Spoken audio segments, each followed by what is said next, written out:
أعوذ بالله من الشيطان الرجيم بسم الله الرحمن الرحيم إنا أنزلناه قرآنا عربيا لعلكم تعقلون۔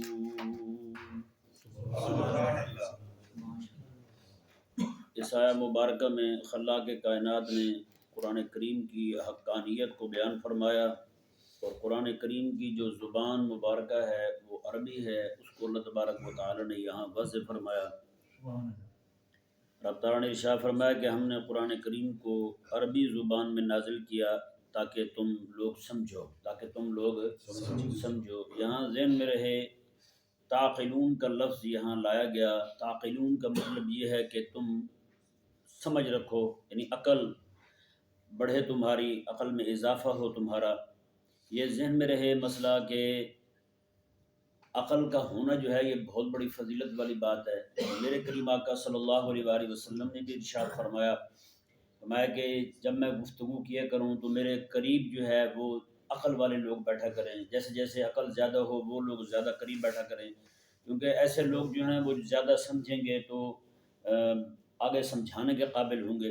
جی عموماً جو ہے جلسوں میں بیان کرنے جائیں تو وہاں کیا کیا جاتا ہے، آگے آگے بچوں کو بٹھایا جاتا ہے تاکہ بڑے لوگوں کو کہیں بات سمجھ نہ آ جائے۔ بچوں کو جان بوجھ کے آگے بٹھائیں گے، وہ بچے جو ہیں وہ شرارتیں بھی کرتے رہیں گے۔ اب ان بچوں کو چپ کروانا بھی خطیب کی ذمہ داری ہوگی، جو مدرس ہے درس دے رہا ہے اس کی ذمہ داری ہوگی بچوں کو بھی چپ کروائے، اور بڑوں کو عقل دینا کہ تمہارا کام بنتا ہے ان کو چپ کروانا، یہ بھی اس کی ذمہ داری ہوگی۔ جبکہ میرے کریم آقا صلی اللہ علیہ وآلہ وسلم کے ہاں معیار کیا تھا؟ آقا علیہ السلام نے ارشاد فرمایا جو عقل و فہم والے شعور والے لوگ ہیں وہ میرے قریب بیٹھا کریں۔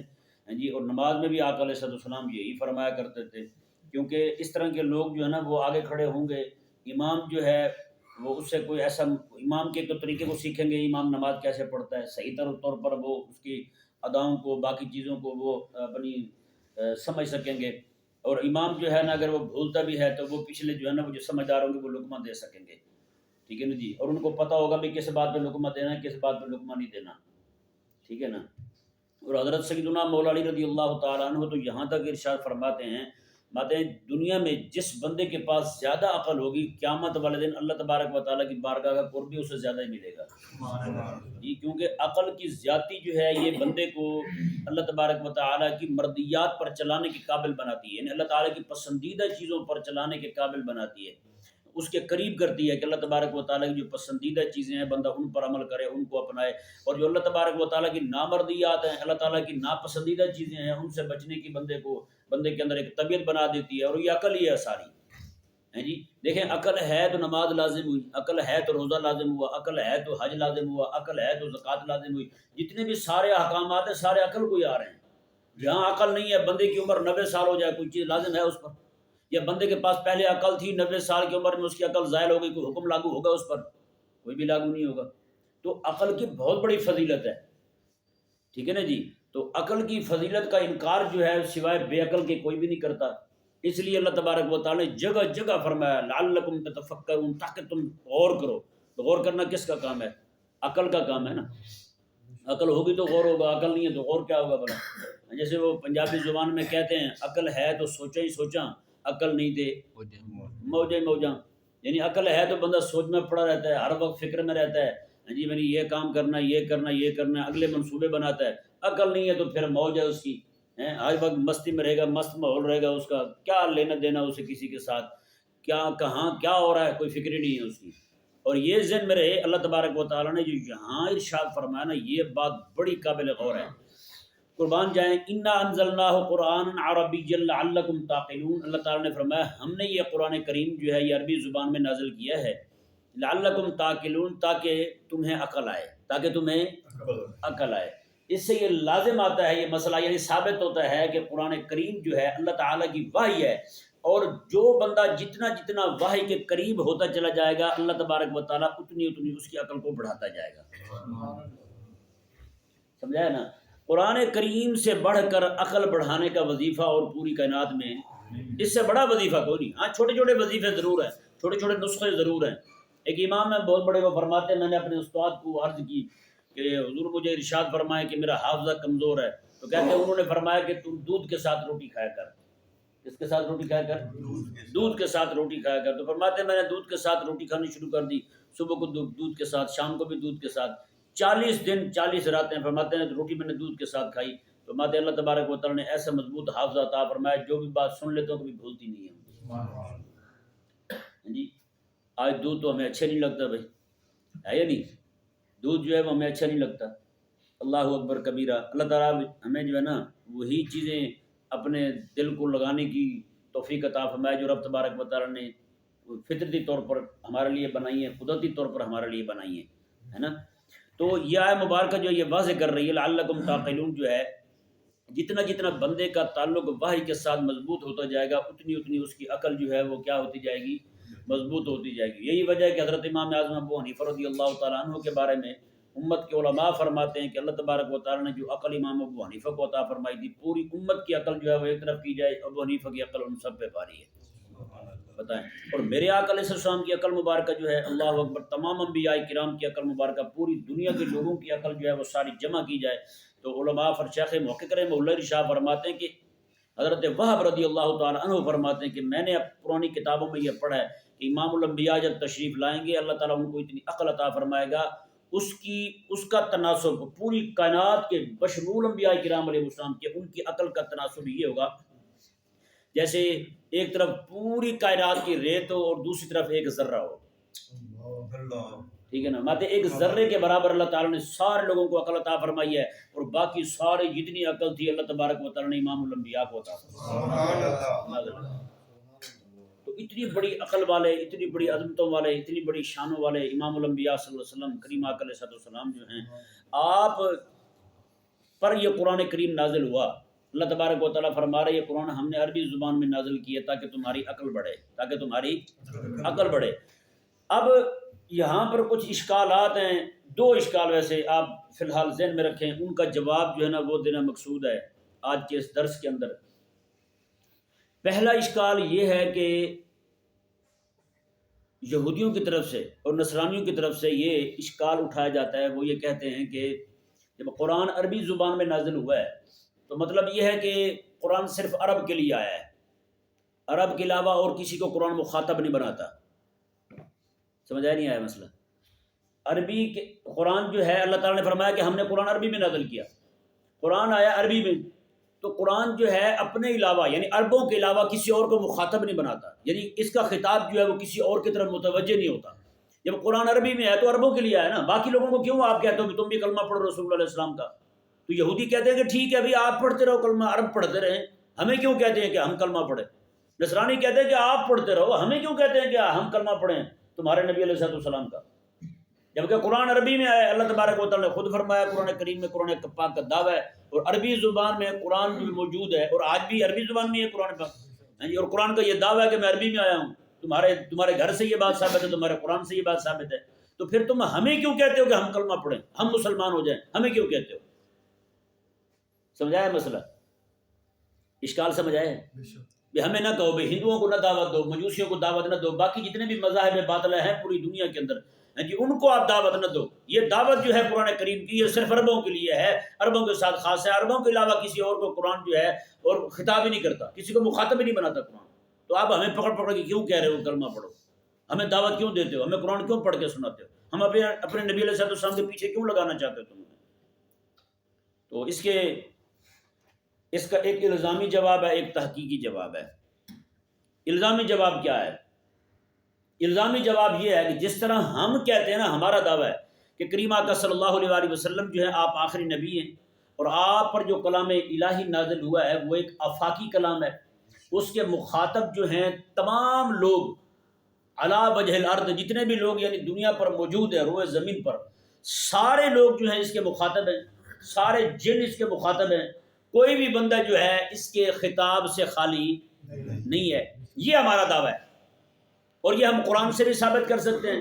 جیسے تم نے ایک آیت پکڑ کے تم نے کہہ دیا کہ اللہ تعالیٰ نے میں قرآن ہم نے عربی میں نازل کیا تاکہ تمہیں سمجھ آ جائے، تو اس کا مطلب یہ ہے کہ قرآن جو ہے عربوں کے علاوہ کسی اور کو سمجھانا ہی نہیں چاہتا۔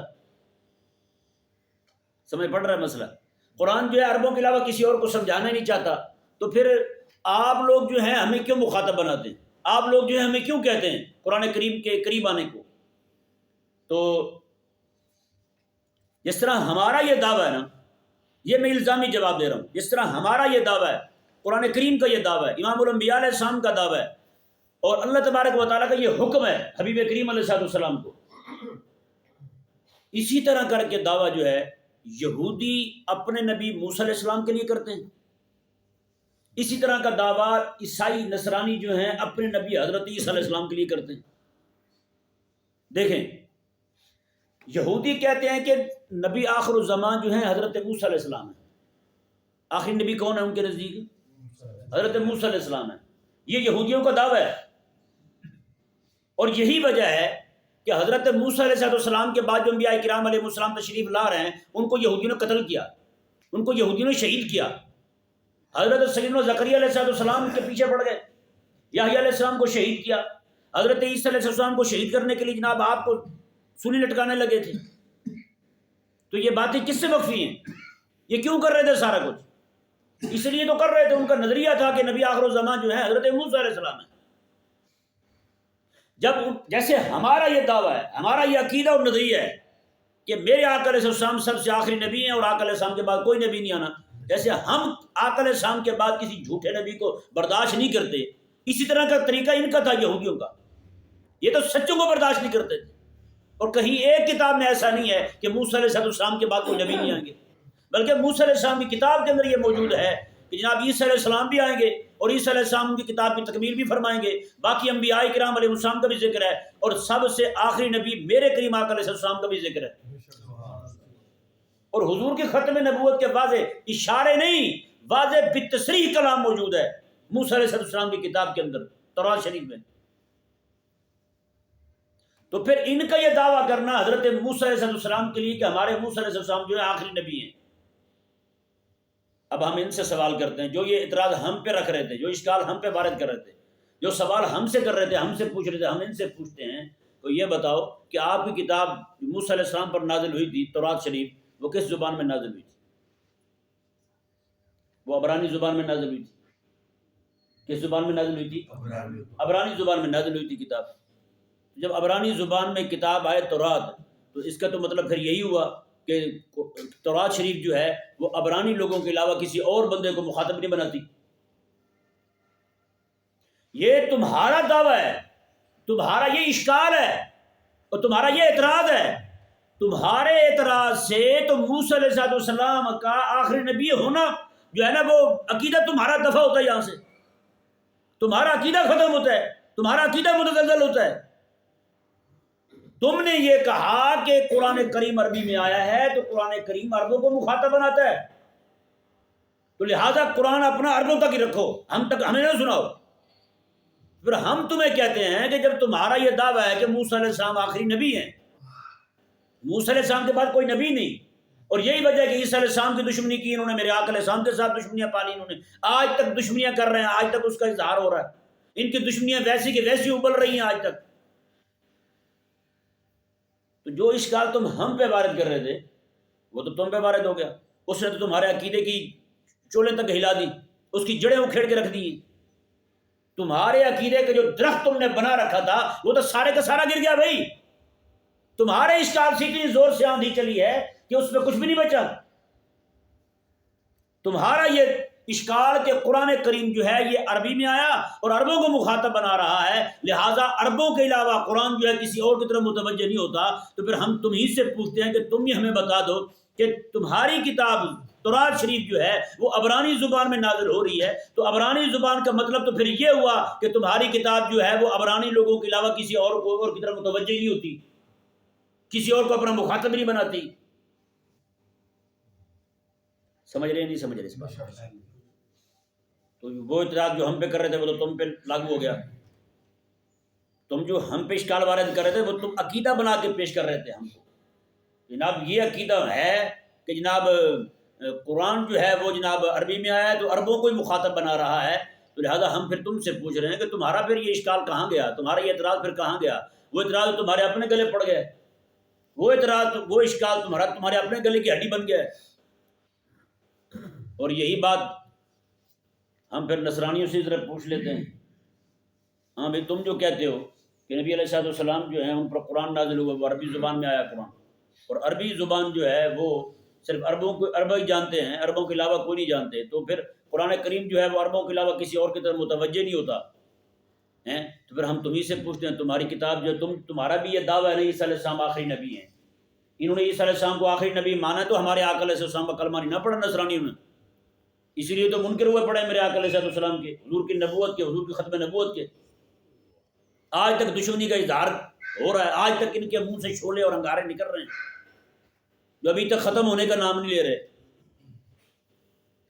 نہیں سمجھ آ رہا مسئلہ؟ پھر ہم ان سے پوچھتے ہیں کہ جناب جو اشکال تم ہم پہ وارد کر رہے ہو ذرا تم بھی بتاؤ، تم بھی ذرا اپنی تلاشی لو نا، بتاؤ تمہارے ہاں جو کتاب موجود ہے اصل وہ کس زبان میں ہے؟ وہ بھی عبرانی زبان میں۔ یہ تو بعد میں انہوں نے انگریزی کیا، بعد میں اردو کیا، بعد میں عربی کیا، سارے ترجمے بعد میں ہوئے۔ اصل کتاب جو ہے تورات بھی عبرانی میں اور یہ انجیل بھی عبرانی۔ بتائیں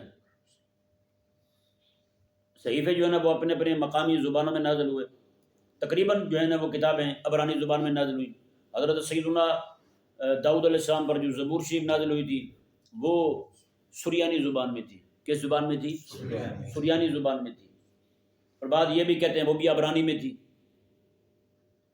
جی اب غور کرنے والی بات یہ ہے کہ جو اشکال ہم پہ وارد کر رہے ہیں یہودی اور نصرانی، وہ تو ان پر پڑ گیا کہ قرآن عربی میں ہے، عربوں کے علاوہ کسی کو مخاطب نہیں بناتا، پھر انجیل اور تورات جو ہے دونوں عبرانی زبان میں ہیں، وہ بھی کسی اور کو مخاطب نہیں بناتی، تو پھر یہودیت ہم پہ کیوں ٹھونس رہے ہو؟